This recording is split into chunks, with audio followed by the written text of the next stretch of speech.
It started. Hello, ladies and gentlemen. My name's Steve. Steve Stolz Nerd Talk. If I got that right. I'm here with Brian J. Here we go. And we are going to be doing a video. As you can live. See, whenever we are live, y'all. Yeah, all right. Okay. Okay, so this is Steve's first talk. topic, we're talking about Assassin's Creed. Yeah, we're talking about this. The only topic we're talking about is Assassin's Creed. So, how stupid can you be? You know, Ubisoft is owned by Yves Guillemot. I don't know how to say his name. I don't want to know how to say his name. Big family. Big Ubisoft family. And they're all stupid. They're all imbeciles. They don't know how to run a corporation. They don't know how to create anything. They just know how to politicize shit. Yeah. But it was funny. The biggest game reveal, Assassins Crees Shadows, turns out to be the most disappointing and infuriating thing you could ever come out with. I think, what's the guy's name who exists in real life? Yasuke. Okay, Yasuke. I mean, he exists in real life. He didn't do anything significant. What do you mean he didn't do anything significant? The guy is known for being French, quietly embracing their nature and surrendering. Right, but he is a popular character that Japanese video games have used. Afro Samurai is based on him, and that was a really great anime. That was a great show for a while. It was really to the end. Yeah. And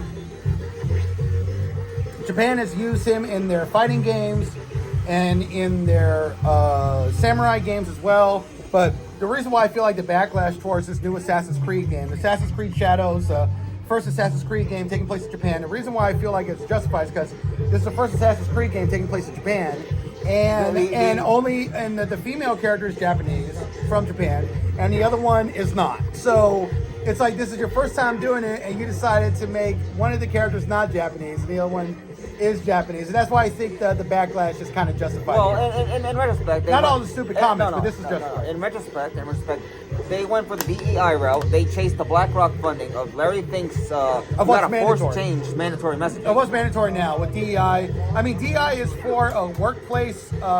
Dealing with workplace harassment and trying to create a safe environment for people, but at the same time, they're also doing it. It's doing the opposite. Well, no, it's not even doing the opposite. They're also doing it with what they put in their games and their movies or whatever else. And the game could probably still be good. It could have a good story. I doubt but it. because you decided to, with Ubisoft these days, I don't think so either. But with it does feel like it's done for political reasons, and that's where the backlash is coming from. Because this isn't 2016 or 2017 anymore, where everything became more mandatory because of BlackRock Bank after 2018 doing with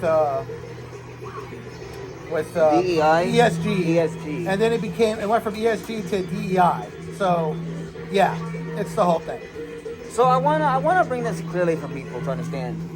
Yasuke is an actual character. However, he has done nothing of noteworthy accomplishments, let alone feats. He was just surrendered. That's what he was known for. He surrendered. That was his biggest accomplishment. He was a samurai. He was a servant, and he surrendered. No, he was a retainer. Well, retainer is considered samurai. No. According to the history.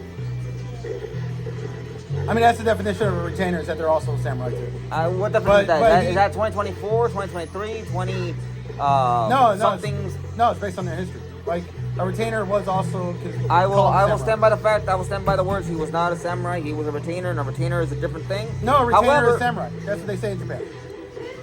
A retainer is also a samurai. But he didn't do anything noteworthy. So that's the thing, like even though he was a samurai, it doesn't matter because he didn't do anything noteworthy. He didn't win a major battle. He didn't kill anybody important. Nothing big happened.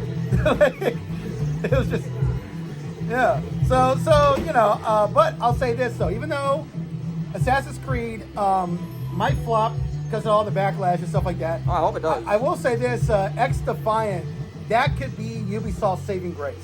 Because it's free to play, and the gameplay is awesome, and the game director is the guy who made some of the best Call of Duty games of all time. I don't see it to be, successful, a great success, and incredibly successful. I don't see it reaching incredibly successful. Yeah. Great success, it'll hover around near it. Well, I think like Ubisoft has killed a lot of their goodwill, but if X Defiant becomes a big success, that would be its only saving grace this year. Because they're going to microtransact that. That's going to be a nickel and dime store game. Because every game that Ubisoft has come out with in the last 2 years have all underperformed or flopped. Like, the Avatar game also didn't do well in sales. Skull and Bones was an absolute flop. You can buy it for $20 now. It went from costing $130 to now it's discounted at $20. it's gonna they're gonna shut down the 1999. servers. They're gonna shut down the servers. Watch, get my word. They'll shut down the servers very soon. Might shut down the studio too. Well, I don't know if they can because they had that in Singapore, right? Yeah. Yeah, so that'll be a huge black eye for Ubisoft. Well, Ubisoft will have to pay them a lot they'll have to pay them their fee. If they shut down the studio, they have to pay them a lot of money in their fee. Whatever they would owe them. How do you mess up historical accuracy? Yasuke didn't do anything to be noted as a great figure of importance. Yeah. He was just different. Well, Assassin's Creed is not known for being historically accurate. That's not the problem. The problem is that this is your first AC game in Japan, and you decided to make one of the protagonists not Japanese, and that's where the backlash comes in. But Assassin's Creed games are not really known for being historically accurate, and they're science fiction games. They're people from the future, basically teleporting their consciousness to the past to contribute something that happened during those eras or whatever. It's a simulation, basically. In reality, by having some part of the past altered, you screw up the whole timeline. You really do, right? Yes. What's up, the red man? What's up? What's up? Guess who's here? What's up, bro? Who's it? The blue one. But not only that, guess who? Go back there and find out. And you're like, oh shit! Anyways, I think that's my cue to leave now. That's the party right there. But no, even so, Assassin's Creed does two things wrong every time they do one thing right. You had what was it? You had Unity, That's which was Ubisoft. disappointing. Ubisoft Ubisoft really- is disappointing, and, And like, Ubisoft really hurt their reputation, not just the microtransactions, but all the NFT shit that they were trying to do. Stupid as hell. I'm surprised the investors haven't. Excuse me. I'm surprised the investors haven't put up a lawsuit against the Guillemot family since they lack They can't. leadership. I mean, they can. They can't. I mean, it's going to be pointless.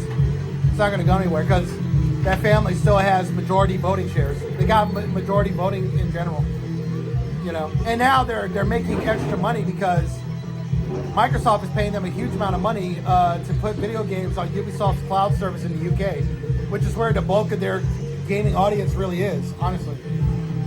I think in honesty, if we. But this is why CDPR got more love. No, CDPR is about to fall too. No, but CDPR got more love in Europe. This is why, because they don't cheat their audience. I mean, their games come out broken and buggy, but if you pay $70 or $90, you get the full game, and you only pay for story expansion DLCs. And those story expansion DLCs are so incredible, they basically fix and alter the game and make it better. And the shit is free. You get free New Game Plus, you get free new clothes, free cars, free new weapons. Everything, you get everything free with CDPR. Yeah, even with CDPR doing their own diversity stuff. I mean, really, that's mostly for the workplace. I mean, what they're going to do, I think their next couple of games are probably still going to be great. It's just they got to work on their management because their management is just fucking chaos. CDPR needs to do a lot more than just that. It's like, But they're back to being number one because They are? Ubisoft was number one for a while because CDPR's stocks dropped with Hey. Cyberpunk. Hey, what's up?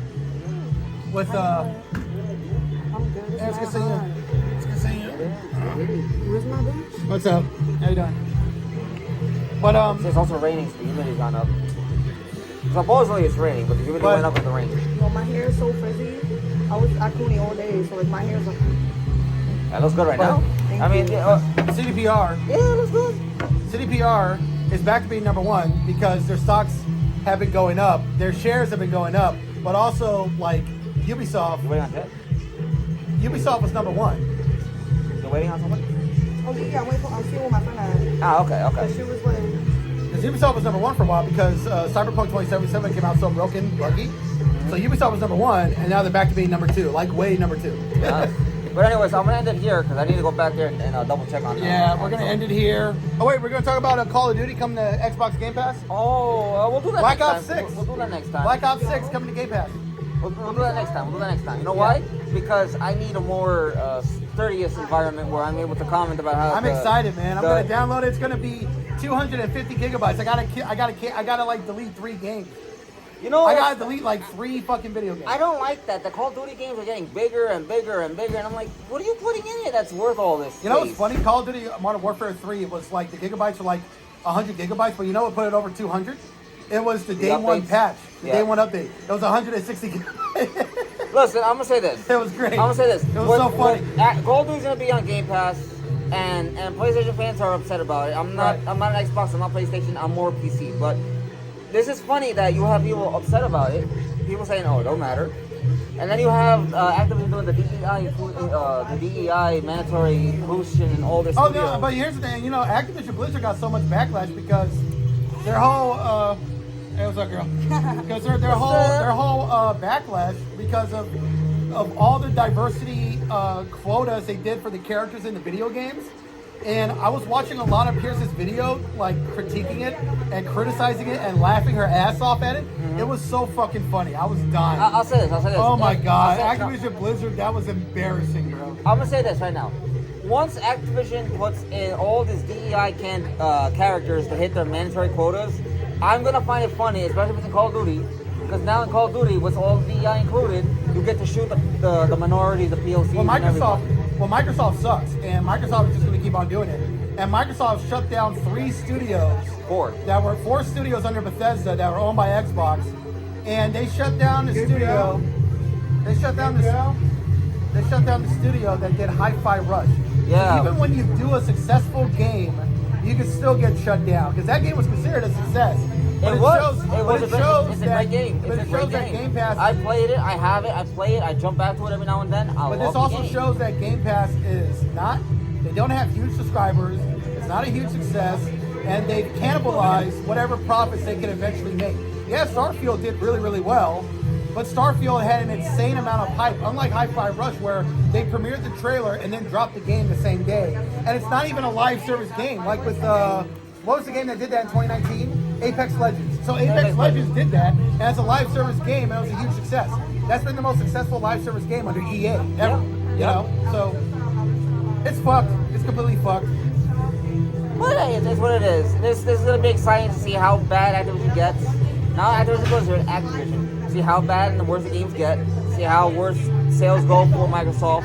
Since now they're taking over Xbox and calling it Microsoft Gaming. Yeah. It's gonna be exciting to see how far what's his name, Satya Nadella will allow the loss of the company to go through before realizing, you know, we shouldn't do this. No, Microsoft, CEO of Microsoft. Oh yeah, and Bill Gates or whoever. I mean, it's just it's sad, and that's the reality. Oh well. Oh well, to each their own. Remember, when it comes to games, if they're telling you when you buy the game you don't own it, pirating is not stealing. And Keep that in mind. they shut down the studio that made Dishonored 1 and 2. Yeah. That's sad too. Oh well. But anyways, ladies and gentlemen, I'm gonna leave it there because I do have to go to the back. I do have some things to attend to, and I do have people to spend time with. Just as you saw the lovely young lady over here. Anyways, All right. my name's Steve. It's Steve Stoss. It's Brian Steve Stoss Case, and Nerd Nerd Talk. I'll talk to y'all later. Have a good night, guys. Peace.